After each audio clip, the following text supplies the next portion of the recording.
Welcome! I'm just about to head out to the Polytunnel today, but I thought before we went I'd take a look at this beautiful orchid while it's looking splendid, as is its bright pink one in the front. I love these little tiny flowers. There are so many of them. It looks gorgeous. I can't take credit for this yellow one behind. I treated myself to that the other week, so it arrived here already in bloom. But I've been growing this one for a couple of years, so it's very nice to see it in flower. And I know these flowers will be on display for several months more. Right, outside we go. It's a nice cloudy day today, which is why I'm heading into the Polytunnel. Not to get in away from the clouds, but it'll be cool enough in there to take a good look at everything. But before we get in, my carrots are germinating nicely, so hopefully we will get a harvest this year. I've been using Sluggo slug pellets because my first sowing of carrots got completely decimated. I think I have about 12 of them, and the second sowing seems to be surviving.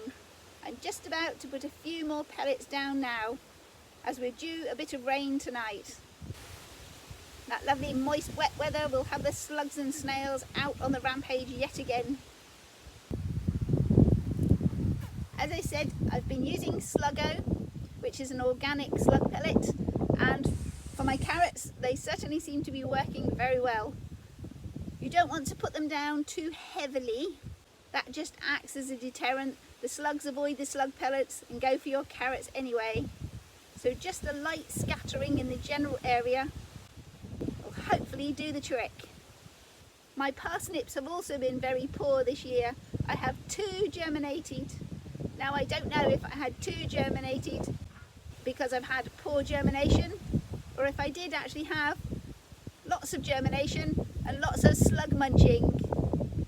But I haven't planted any more parsnips yet. So here's the carrots freshly pelleted. We'll go and see those 2 baby parsnips. And here are my 2 parsnips. Lots of empty space and 2 tiny green sets of leaves. An added bonus to the slug pellets in this general area, I'm getting to enjoy the pansy flowers at last without them getting munched either.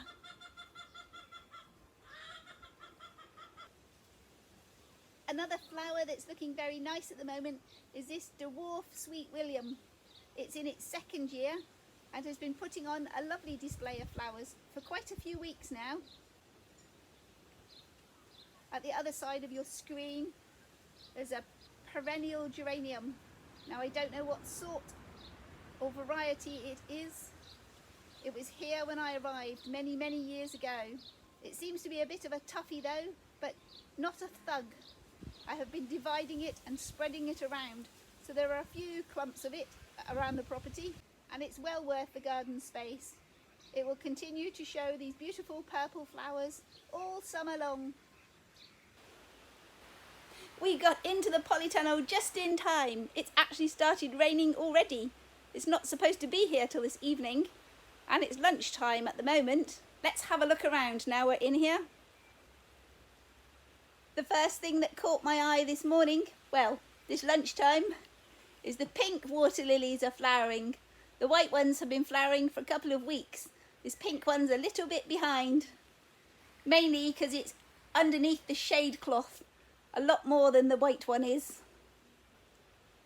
This area of Polytunnel behind me here, I don't often take the camera into because it is usually a mess. But yesterday we had another cloudy day, so it was nice and cool in here, and I spent a bit of time clearing it and tidying it and making it pretty. Let's take a closer look at what's been going on, and hopefully you'll see it more often now I've replanted it with nice things.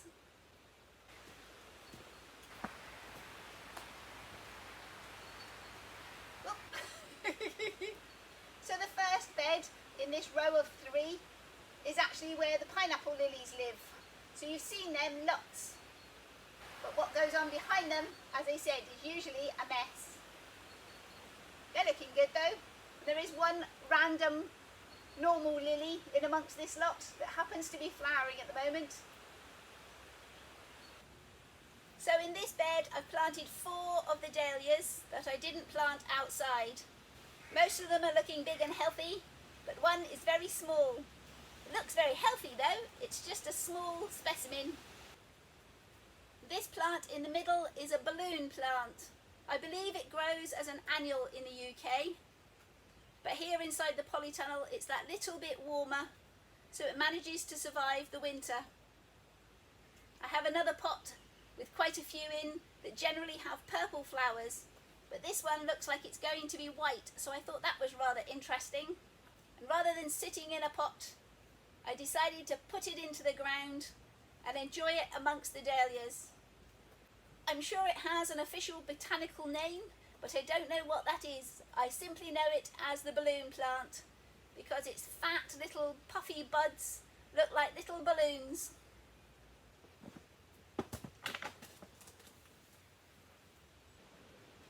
This persimmon tree is the reason I started tidying up this top corner of the polytunnel at all. It's been growing outside for a couple of years and managed very well. But this spring, a late frost knocked it back hard. I'm thrilled to see it has started regenerating at the bottom. And although it's very much the wrong time of year to be moving trees, I wanted to get it moved before its root system got any bigger and any stronger. I'd rather give it a knock back now than struggle digging it up later in the year. So I've taken my chances and moved it in here now. It seems to be doing quite nicely. It's been here a couple of days. It looked a little sad yesterday, but I gave it a good drink of water, and I'll be giving it a good drink of water every day throughout this summer, just to make sure it can get itself settled in. Hopefully with plenty of watering throughout this summer, it'll continue to thrive. And just so it didn't look lonely sat here all by itself, I've planted a few bulby things around it. There are 2 agapanthus that I didn't put outdoors. Again, I'm hoping they will overwinter in here without needing to be dug up. A plant that does overwinter in the polytunnel, even though I don't add any extra heat, are these amaryllis bulbs. They're looking big and fat this year, so I'm hoping we might get a flower. One of the 3 begonias I've started this year, I did lose one. I kept it too wet and it rotted off. I've planted a second one outdoors, and this is my 3rd. So I've got 2 living begonias. And at the far corner, another variety of pineapple lily. It's a slightly different shape and form to my others. So that's it for my 3 newly tended to beds. Well, with the camera stuck on a long stick up near the ceiling, I can actually get all 3 in shot. My only other option is to stand in the pond. Now I've shown off my nice new planted beds, let's take a look at the rest of the polytunnel and see how things are getting on.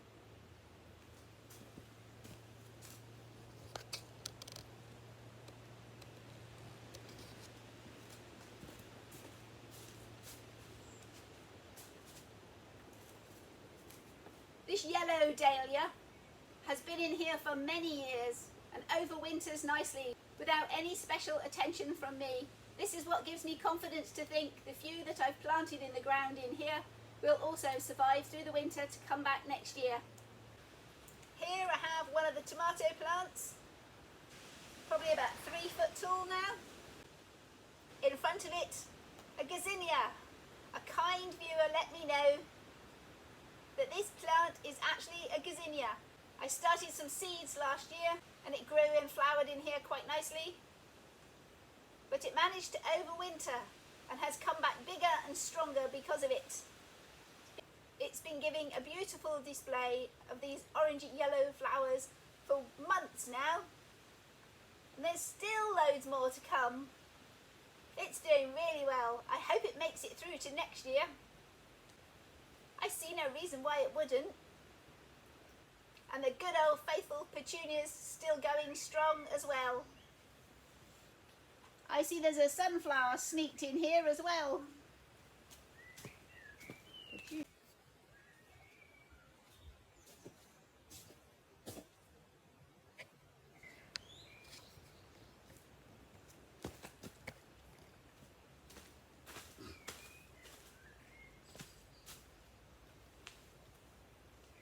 Here's the petunia, spreading out and taking up more and more space every week.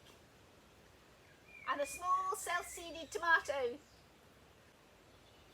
which has actually got flowers on it. It's not very tall. The first sowing of peas has started producing lots of lovely fat pea pods.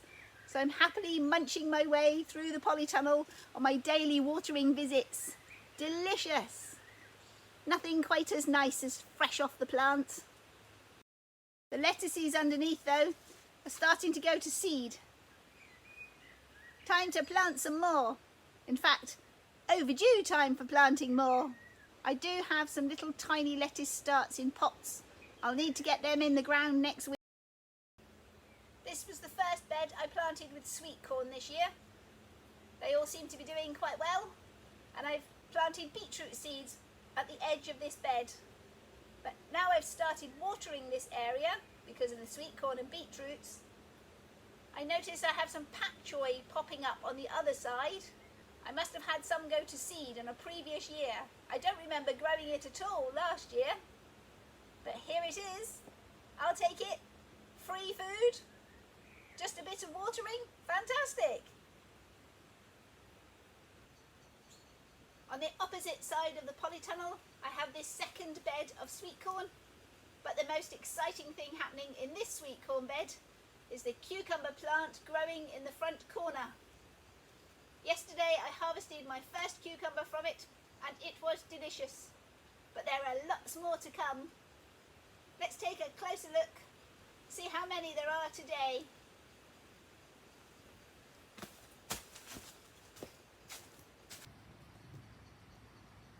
So getting close into the base of this plant, there's lots of cucumbers here. One here, over there, and a bigger one at the back. And working our way up the stem, there's lots more to come. Move this leaf out of the way. There we go. And up, and up, and up she goes. Where's the top? Oh, there it is. And here I have some passion fruit plants, grown from passion fruit seeds, out of a passion fruit, bought in the supermarkets. I started the seedlings off last spring. The plants grew and overwintered in the polytunnel. Now it's warmer weather and I've started watering everything really well. They're shooting up, nice new green growth. I've also noticed the leaf shape is starting to change. The leaves they've had up to now have been a standard ovally leaf shape, but the new ones that are appearing are a three-pointed leaf. Can I show one as an example? Oh, there we go. Perfect. So I've got this three-pointed leaf happening. So I'm assuming these single leaves are seed leaves as such, leaves of the younger plant, and as it matures it gets this three-pointed leaf instead. They're putting out lots of little curly tendrils as well to grab onto this trellis. I'm eagerly awaiting the first signs of any kind of flower bud. It might not be this year though. In front of the passion fruit plants, I've planted 4 brassicas. Now I don't know if they're purple sprouting broccoli or red cabbage. I've long since done away with the label. The plant's alive and thriving, and that'll do me. And here, rambling all over the floor, is the fennel plant. It got so tall and I think slightly thirsty, and it's fallen over. It seems happy enough lying here though, still producing lots of lovely flower heads. I like eating the flowers. They give that lovely sweet aniseedy flavour.